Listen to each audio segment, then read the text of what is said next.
Bien amigos, ¿qué tal? Hoy les tengo preparado el tema de derivadas de funciones trigonométricas.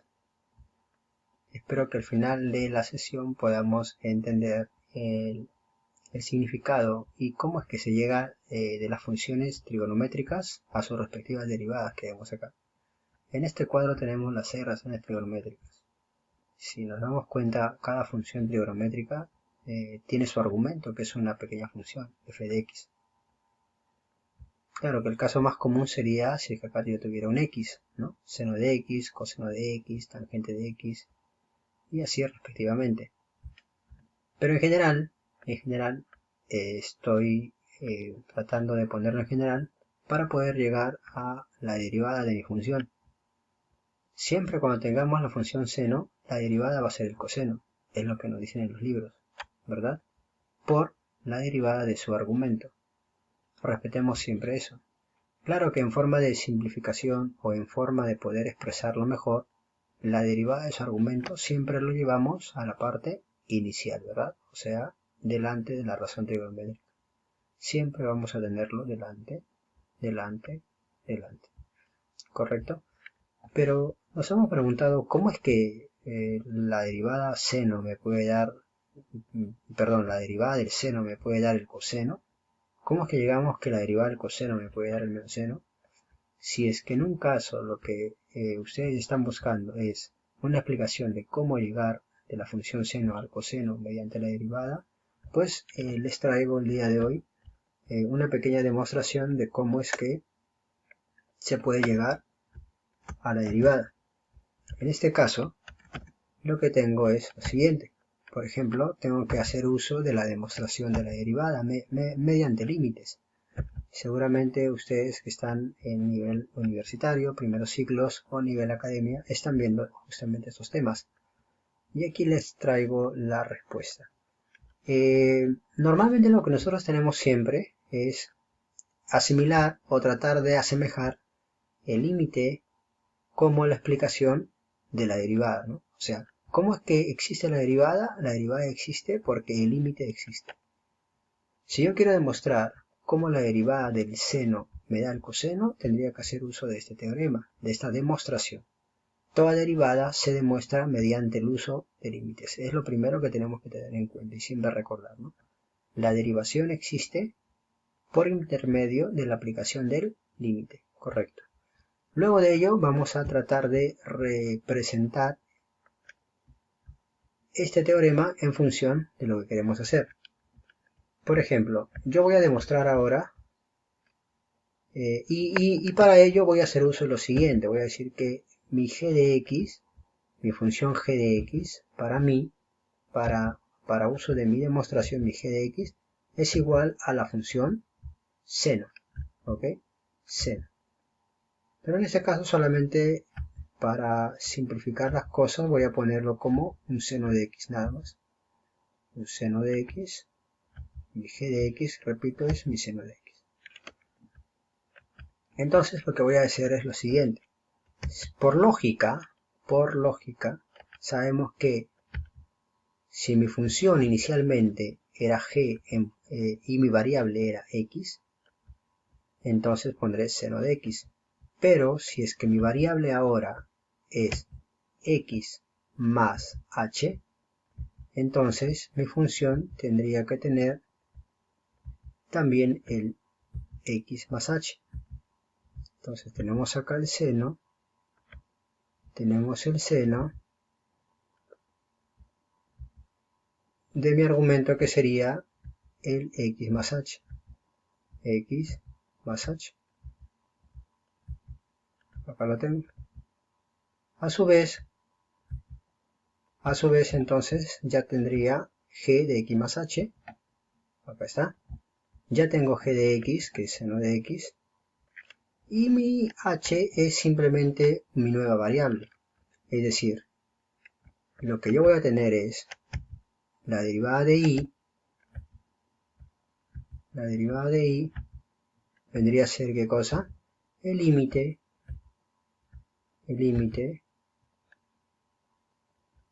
cuando mi g de x más h, que vendría a ser el seno de x más h, correcto,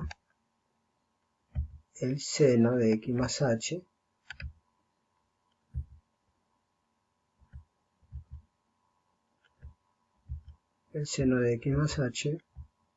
menos mi función g de x, que vendría a ser seno de x, mi función g de x, que vendría a ser seno de x,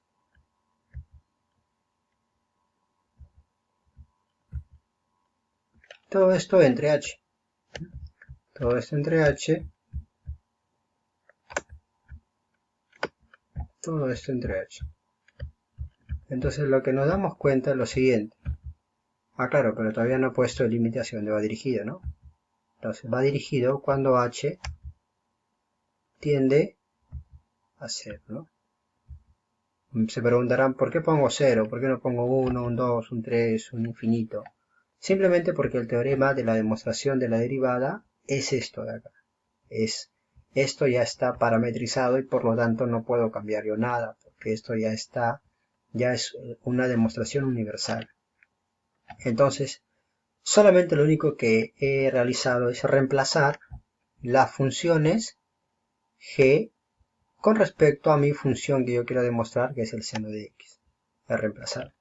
Ahora, lo que voy a hacer uso es de una pequeña formulita que nos han enseñado también desde el colegio, en la cual me dicen que el seno de una suma de ángulos es el famoso sen cos más cosen. Eso seguramente sí lo recuerdan. Pero antes de ello, este límite, para no estar escribiendo lo mismo, voy a tratar de representarlo como un delta, ¿correcto? Ya seguramente han visto los demás videos en donde yo trato de simplificar para no estar escribiendo y para que sea un poco más rápida la demostración, ¿no? Entonces tengo ahí delta,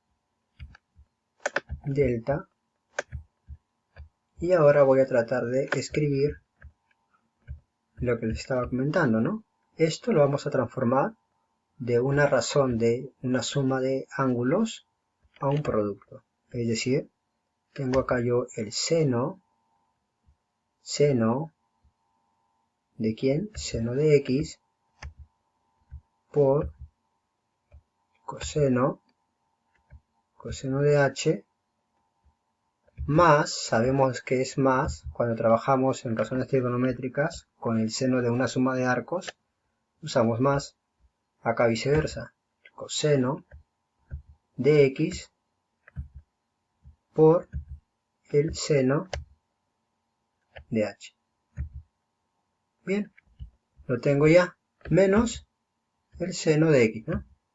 Menos el seno de x, es el de acá, ¿no? Todo esto entre h. Lo único que hice, en resumen, es desarrollar esta razón de una suma de arcos. Ahí está. Luego de ello, lo que voy a hacer es separar esto. Voy a separar esto y esto de acá. Esto de acá irá aparte. Esto para un lado. Esto pondré primero y luego pondré esto de acá. Bien.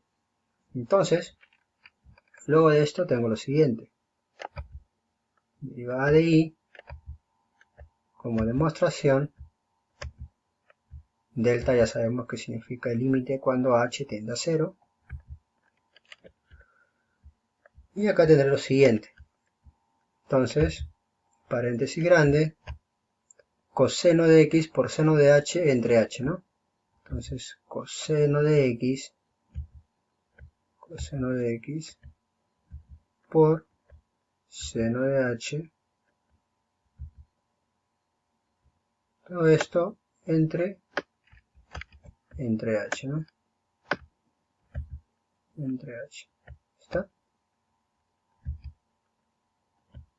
¿No? Menos,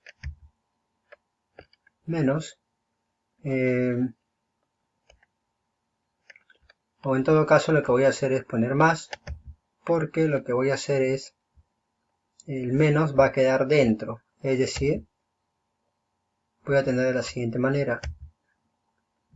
Este límite, por definición de límite, sabemos que el límite yo puedo separarlo si es que tengo una suma o una diferencia de términos. Mi primer término sería esto. Mi segundo término es esto de acá. Entonces lo estoy separando, ¿no? Límite para el primer término y el límite para el segundo término. Entonces tengo acá límite para mi segundo término, que vendría a ser esto y esto. Pero ¿qué tienen ambos en común? Seno de x. Entonces seno de x lo factorizo. Seno de x lo factorizo, ahí está. Por. Y lo que voy a tener a continuación es coseno de h menos, como acá ya saqué el seno de x, ya lo he factorizado, me va a quedar acá la unidad, o sea, coseno de h menos 1. Entonces yo tengo acá coseno de h menos 1. Ahí está. Y todo esto, evidentemente, entre h, ¿no? Acuérdense que este h altera para ambos términos, a todo. Entonces, en resumen, lo que hice solamente es agrupar esto como un término que está acá y lo demás como otro término que está acá. El signo menos se mantiene. Si ustedes se dan cuenta, delta es límite de h. Mi variable nueva es h. Es decir, el x simplemente trabaja como una constante. Más específico, el coseno de x trabaja como una constante. Y como es una constante, entonces esa constante puede salir fuera, ¿verdad? Entonces lo que haría es, vamos a seleccionar con otro color. Este coseno, como es una constante, sale, ¿no? Sale fuera del límite. Igual esto, el seno de x es una constante. ¿Por qué? Porque no tiene la variable h, ¿no? Acuérdate que mi límite está en función de h, entonces sale. Entonces tendría yo el límite cuando h tiende a 0, ¿de quién? Del seno entre h. Entonces, como ya salió, entonces tendría el límite de cuando h tiende a 0 del seno de h entre h, ¿correcto? Pero esto sabemos por teorema de límites, del límite de un seno entre el argumento del seno es 1, ¿correcto? 1. Lo mismo acá, coseno de h menos 1 y todo eso entre el argumento también es, en este caso es 0. Por lo tanto, si esto es 0, 0 por toda esta expresión es 0. Solamente me quedaría con esto de acá, nada más. Entonces, me quedaría de la siguiente manera.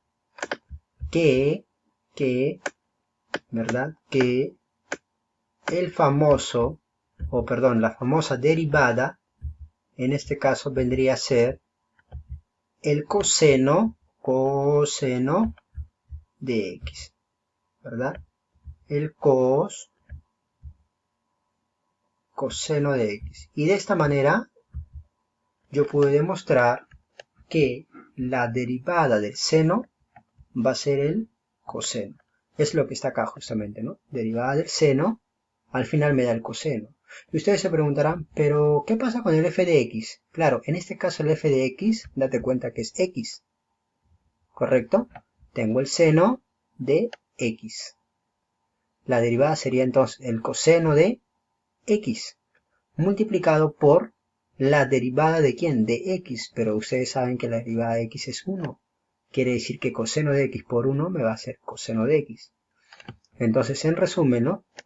Tenemos la demostración del seno.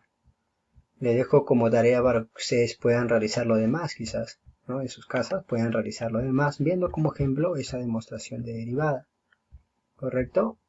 También subiré más adelante otros videos donde empezaremos a desarrollar ejercicios donde intervengan razones trigonométricas y donde cuyo argumento no sea simplemente un 2x o un 3x, quizás una combinación de números complejos, exponenciales, logarítmicas, ¿verdad? Fracciones. Entonces, bueno, espero que les haya servido este video y bueno, no se olviden que estaré colgando más videos para que puedan entender mejor el tema de derivadas de funciones trigonométricas. Hasta luego.